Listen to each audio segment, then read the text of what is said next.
All right, hi guys. This video is finishing up 12.3.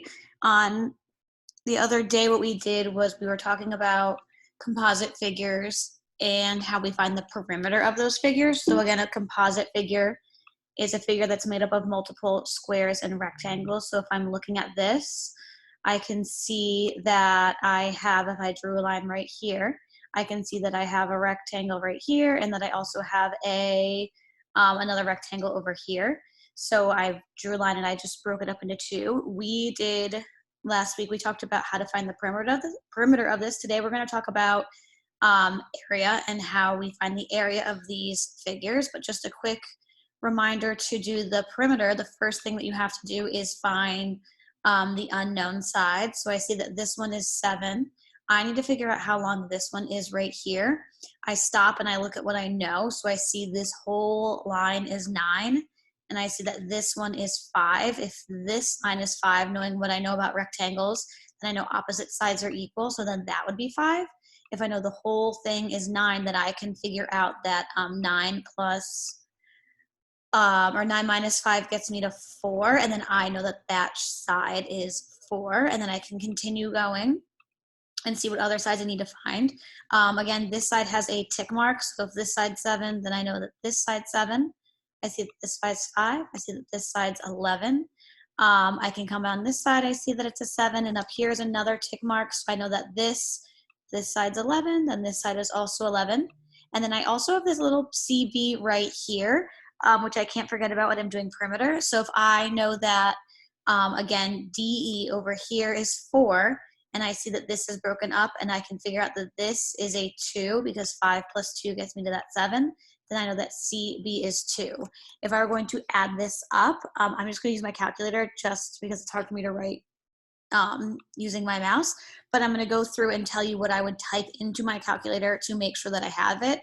A lot of us were making mistakes last week, and it was because we were missing numbers. So I like to use a marker or a crayon or a highlighter or something just to make sure that I've added everything. So I would do 7, type that in my calculator.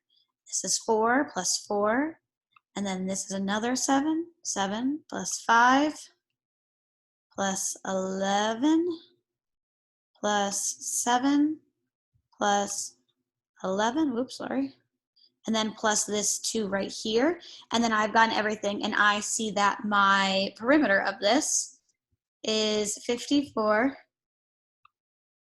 oh man, writing on here is hard, centimeters, would be my perimeter. What we're going to talk about today is how do we find the area of this same figure. So again, remember, area is finding how much square footage would be on the inside of a shape. So perimeter is just the outside of it, like you're putting a fence. In areas, I actually want to know how many squares am I fitting inside of the shape. Like if you were going to be putting down carpet in your house or tile in your house, that would be you finding the area. So again, what we know about area is I know that area is, again, I take how long the shape is or the figure is, and I'm multiplying it by how wide it is. And that would give me how much square feet or inches or centimeters would be inside that shape. So the first thing that I need to know is that I have this composite figure. I need to break it up into actually squares or rectangles. So again, I could divide my shape like this, and then I see that I have a rectangle right here, and I have another rectangle right here, which makes it a lot easier. So if I'm finding the area, I only have to worry about one rectangle at a time. I'm going to just find the area of this shape. I'm going to find the area of this shape, and then if I want to know the total, hopefully I'm thinking, well, I have a part, and I have a part, and I want to find the whole thing, I would add them together. So right now what I'm going to do is I'm going to find the area of this shape right here. So if I see that the length of it is 7, and I see that the width of it from what I did before, remember how wide it was, is that it was 4, then I can do 7 times 4, and I can get to 28, and I know that the area of this rectangle is 28 centimeters squared. And then I can pause and come over and see if I can find the area of this rectangle over here. Same thing, I'm doing how long it is times how wide it is. Well, I know that this is 11, and I know that my width is 7, so I can do 11 times 7 to figure out the area of this shape, and I would get 77 centimeters squared. And so last but not least, then obviously if I want to find the figure of the whole thing, I can add them together. So I can do 28 and I can add 77. And if I were going to show my work, I would do 28 and I'm going to add 77. And then if I add them together, I would get 105. And I know that the area of this shape is 105 centimeters squared. So at this point, we've figured out the perimeter by adding up all the sides and then using that information to find the area and putting it together with our composite figures. So what I'm going to do is pause it, and I want you to try the next one on your own, and then press play. You want to check. I'm going to skip this one. Let's do this one right here. Okay, so first of all, you have to divide the shape up in easy ways. I try to make the least amount of shapes as possible just because it makes life a lot easier. So I'm seeing that I can draw a little line right here, and I have a small rectangle and I have a really large rectangle right here. And I know that I want to find the area of them. I can find the area of each rectangle and then put them together. So I'm going to start with this big one up here, and I'm going to look for my length and my width. Well, right here, it's pretty easy. I see that the length of this is 12. And I see that the width of this, if I come over here, is 4.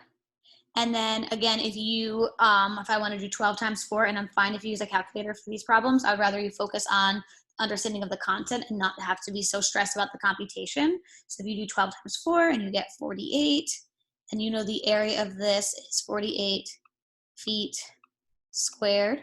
And then if we come down here, so I'm just going to circle this so I can see. And if I want to find the area of this small one, again, I have to look at the length and the width. Well, I see this 6 right here. Whoa, boy. Sorry, my thing is like crazy.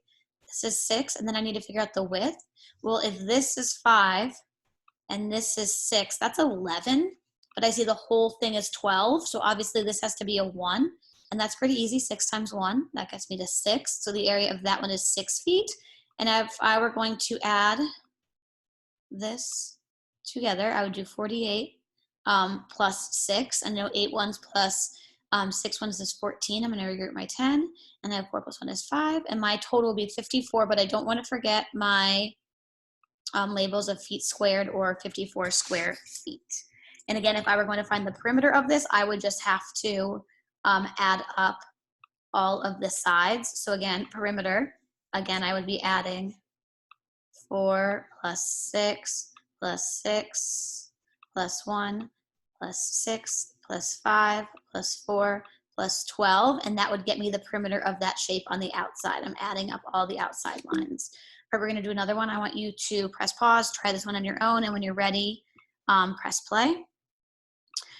All right, so hopefully you tried this. Again, I see this composite figure. I can decide where I want to draw my lines. There's actually 2 ways to do this. Maybe some of you drew a line here and you're like, oh, I have a square right here and I have a rectangle on this big one. And you can say that you want to find the area of the square. Well, if I know the length is 3 and I also see that the width is 3, I can find the area of this is 9 because 3 times 3 is 9.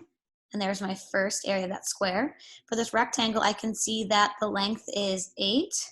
And then if I were going to do the width of this, I would have to figure that out. But I see that this whole thing is 6, and this little piece is 3. So that means that this side must be 3. So I'm doing 8 times 3, which gets me to 24. So I see that this is 24. And again, if I want to find out the area of the whole thing, I have to take the area of my big rectangle plus my square.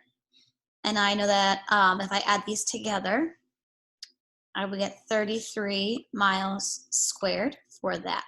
Some of you guys may have done this a different way, and you might have, which is fine, you might have actually drawn your composite figures there.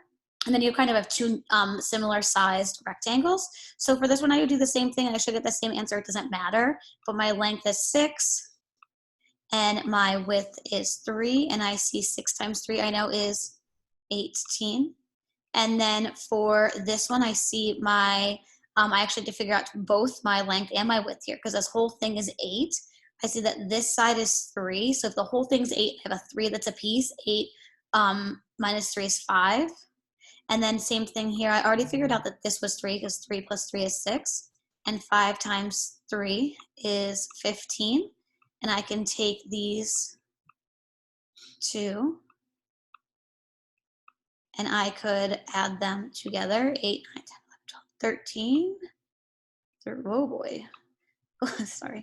That's 33 again, and we would get the same answer of 33 miles squared. So again, it doesn't matter how you divide up this composite figure as long as you find the area of everything and then put it together. All right, we're going to do one more together. I want you to, this one's really tricky.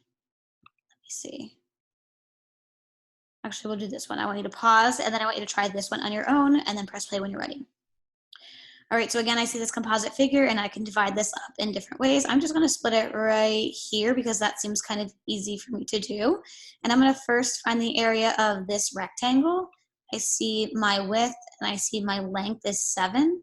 So I could do 7 times 6, and I would get that to be 42. So I know that my area of that shape is 42. And then I have to come down here and find the length and the width. Okay, well, I know that this is 3. I see that this is 6 up here. So then I know that this right here has to be 6. And then I have another 3. So 6 plus 6 is 12. So this whole length right here is 12. And then I see the width is 3. And 12 times 3 is 36. So I know the area of this rectangle is 36. And then I can add these two together. Oh boy. And 8, 4, 5, 6, 7, and I get 78 square yards for this shape right here, okay, in this composite figure. And as a reminder, if I were going to find the perimeter of this, all I would have to do is, again, I really suggest using a crayon or a highlighter of some sort, but I would add these up on the outside and I just trace it, and I add it with a calculator to make sure that I can do that. So for this last one, I want you to find the perimeter, and then press play when you're ready. So pause it, find the perimeter, and then press play, and then we're going to add these together. All right, so I'm just going to use my calculator so I don't have to write and be all shaky on the screen. So I would do 6 first, type that in. I would add 7. I have 13 so far. Then I have to add this. Well, if this bottom one's 3, then I know this one's 3, so I'm going to add 3. I'm at 16. Now I have to add this one, which is another 3, because I see that opposite side over here. And then again, I know that this whole bottom I said was 12, so I'm going to add 12. And I'm at 31. I'm going to add another 3. I'm at 34. I'm going to add another 3 right here. I'm at 37, and then I'm going to add another 7 for that, and I get 44. So my perimeter of this would be 44 yards. Okay.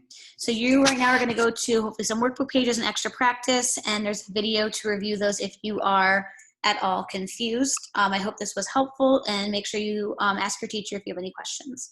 All right, bye guys.